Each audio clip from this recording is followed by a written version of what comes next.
Randolph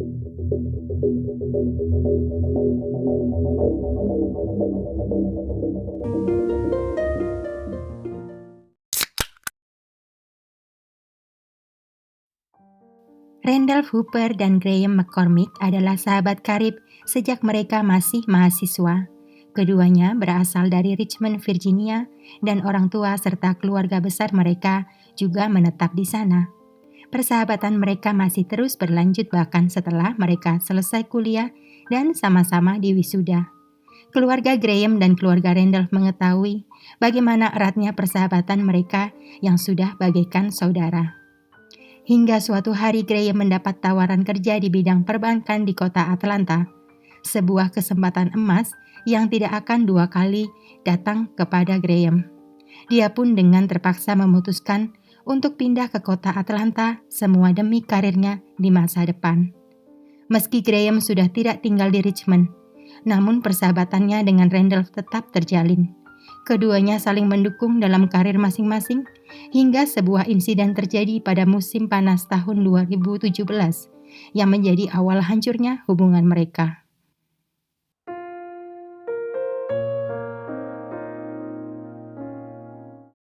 Tanggal 10 Agustus tahun 2017, Graham terbang dari kota Atlanta menuju Richmond, Virginia.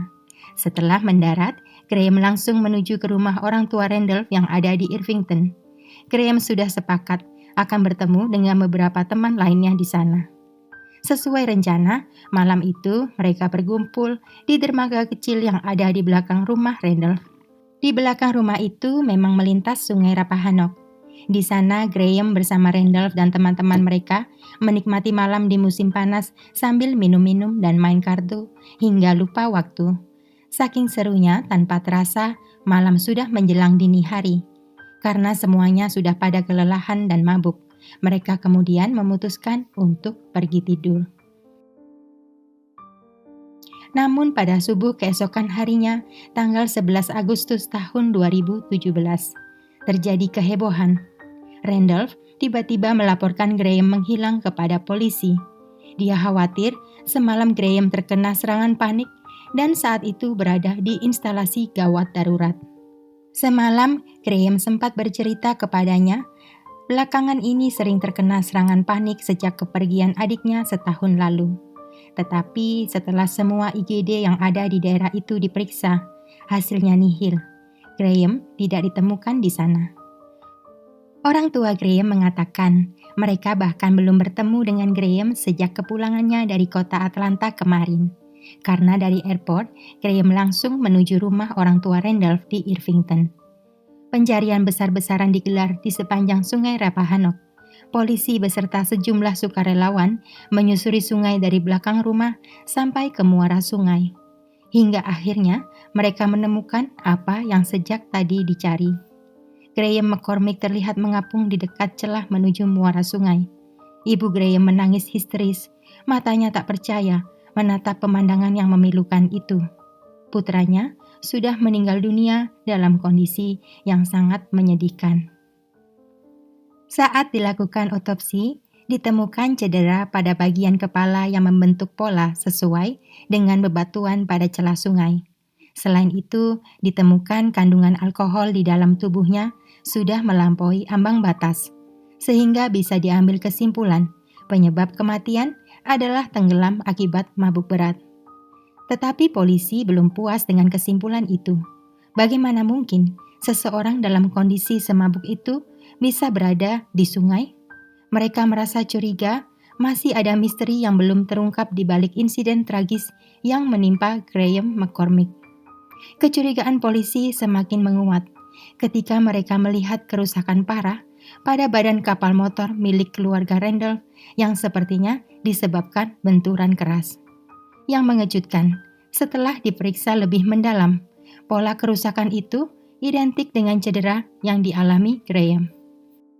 Berdasarkan penemuan itu, Randolph dimintai keterangannya. Barulah saat itu dia menceritakan kejadian sebenarnya. Sekitar dini hari, setelah semua teman-teman yang lain pergi tidur, dia dan Graham memutuskan untuk menyusuri sungai dengan kapal.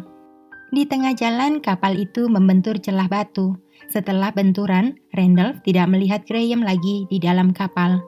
Randolph kemudian mematikan mesin kapal dan mencoba memanggil-manggil nama Graham, namun tidak ada jawaban.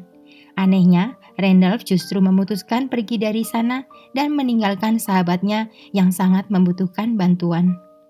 Randolph mengaku saat itu dia terlalu mabuk sehingga tidak ingat siapa yang menyetir kapal. Kira-kira 2 jam kemudian, dia menghubungi polisi dan melaporkan sahabatnya menghilang. Saat itu, Randolph tidak langsung ditahan, meski jelas dia terkait dalam insiden yang menimpa sahabatnya, Graham McCormick.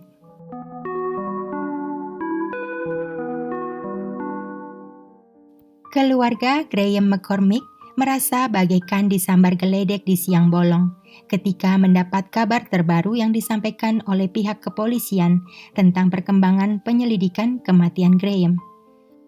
Baru beberapa minggu berlalu sejak Graham dimakamkan, dan Randolph lah yang memberi sambutan di pemakaman Graham mewakili keluarga sahabatnya. Saat itu keluarga Graham tak sanggup berkata-kata karena terlalu bersedih.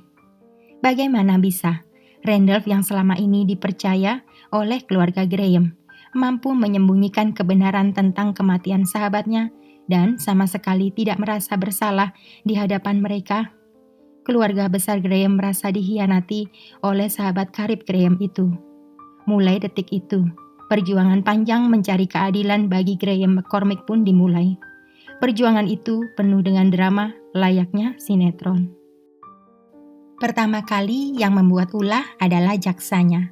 Seharusnya jaksa Ian Smith yang ditunjuk untuk membela kepentingan keluarga Graham malah berbalik membela Randolph. Jaksa Ian Smith membuat kesepakatan yang sangat menguntungkan bagi pihak Randolph. Isinya, pria itu hanya perlu mengaku bersalah dan sebagai imbalan akan dijatuhi hukuman hanya 1 tahun tahanan. Keluarga Graham tentu saja tidak terima dengan kesepakatan itu. Mereka menuntut agar kesepakatan itu dibatalkan dan jaksa Ian Smith diganti. Pengadilan mengabulkan permintaan mereka. Jaksa Ian Smith dihentikan dari kasus dan dihukum dengan pencabutan izin praktek hukumnya. Setelah urusan jaksa yang tidak adil selesai, disambung dengan hakim yang tiba-tiba mengundurkan diri dari kasus itu. Alasannya hakim merasa bersalah terkait urusan jaksa Ian Smith dan ingin menjernihkan suasana. Selesai satu masalah, muncul yang lain. Kini seluruh dunia harus menghadapi pandemik yang berdampak pada berbagai bidang termasuk di bidang penegakan hukum. Dampaknya, sejumlah persidangan dilakukan penjadwalan ulang. Lepas dari itu, timbul masalah pemilihan dewan juri. Akibat pemberitaan kasus Graham dan Randolph yang gencar di wilayah Richmond, sehingga sulit sekali mencari juri yang netral dan tidak terpengaruh pemberitaan. Demi terlaksananya persidangan yang jujur dan adil, pengadilan kemudian memutuskan untuk memindahkan pelaksanaan persidangan kasus Graham ke kota lain dari Richmond ke Norfolk. Akhirnya, pada bulan Desember tahun 2020, setelah perjuangan panjang yang penuh liku-liku, Dewan Juri mendengarkan penjelasan tentang kasus Graham McCormick. Sejumlah fakta baru terungkap, salah satunya adalah bahwa ternyata Randolph lah yang mengemudikan kapal di hari kejadian. Padahal saat itu Randolph juga dalam kondisi mabuk berat. Randolph mendapat 2 dakwaan. Yang pertama, dia didakwa sebagai penyebab terjadinya kecelakaan hingga berakibat kematian. Dakwaan kedua, Randolph dianggap lalai karena tidak menolong korban. Randolph menyatakan dirinya tidak bersalah atas 2 dakwaan itu. Tetapi pada Januari tahun 2022, Dewan Juri sepakat memutuskan Randolph bersalah atas semua dakwaan. Pada bulan Mei tahun 2022, hakim menjatuhkan hukuman 15 tahun penjara dengan 9 tahun masa penangguhan. Artinya, Randolph hanya menjalani hukuman penjara selama 6 tahun, setelah itu akan dibebaskan. Tetapi, bila dia melakukan pelanggaran sekecil apapun setelah bebas nanti, maka hukuman 9 tahunnya akan otomatis diaktifkan kembali. Ketika persidangan berakhir, Randolph tidak bisa lagi melenggang bebas seperti sebelum-sebelumnya. Randolph yang saat itu sudah berusia 40 tahun, berjalan lunglai dengan borgol melingkar di tangannya. Dia dibawa ke penjara untuk menjalani 6 tahun hukumannya. Keluarga Graham McCormick merasa sangat lega melihat pemandangan itu. Akhirnya, perjuangan mereka selama 4,5 tahun berbuah manis. Randolph harus bertanggung jawab karena telah mengabaikan sahabatnya sendiri hingga berakhir fatal. Keluarga Graham McCormick mendapat ganti rugi dari asuransi keluarga Randolph atas kecelakaan fatal yang menimpa putra mereka sebesar $4 juta atau setara dengan 70 miliar rupiah. Tetapi tentu saja, berapapun besarnya nilai materi, tidak akan pernah bisa menggantikan rasa kehilangan orang yang paling terkasih. Belakangan baru diketahui ternyata Randolph Hooper memiliki sejumlah catatan pelanggaran akibat kebiasaannya minum-minum. Dia bahkan pernah melukai seseorang dalam keadaan mabuk.